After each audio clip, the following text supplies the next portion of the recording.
সামাজিক যোগাযোগ মাধ্যম ফেসবুকের মূল প্রতিষ্ঠান মেটা আলোচিত অনলাইন অ্যাক্টিভিস্ট ইলিয়াস হোসেইনের ভেরিফাইড ফেসবুক পেজ অপসারণ করেছে। দীর্ঘদিন ধরে সক্রিয় থাকা এই পেজটিতে প্রায় ২২ লাখের বেশি অনুসারী ছিল। বর্তমানে পেজটিতে প্রবেশ করতে গেলে কন্টেন্ট নট অ্যাভেলেবল বার্তা দেখা যাচ্ছে। বিষয়টি প্রকাশ্যে আসার পর সামাজিক যোগাযোগ মাধ্যমে ব্যাপক আলোচনা শুরু হয়।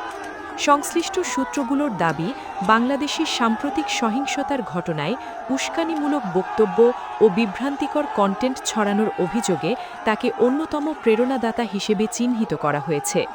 বাংলাদেশ সরকারসহ একাধিক মানবাধিকার সংগঠনের অভিযোগের প্রেক্ষিতেই মেটা এই পদক্ষেপ নিয়েছে বলে ধারণা করা হচ্ছে। একই সঙ্গে আরও কয়েকজনের ফেসবুক কন্টেন্ট পর্যালোচনার আওতায় আনা হয়েছে।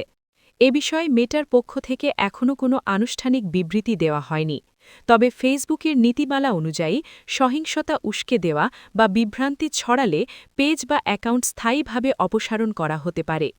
অন্যদিকে ইলিয়াস হোসেইনের পক্ষ থেকেও এখন পর্যন্ত কোনো আনুষ্ঠানিক প্রতিক্রিয়া পাওয়া যায়নি।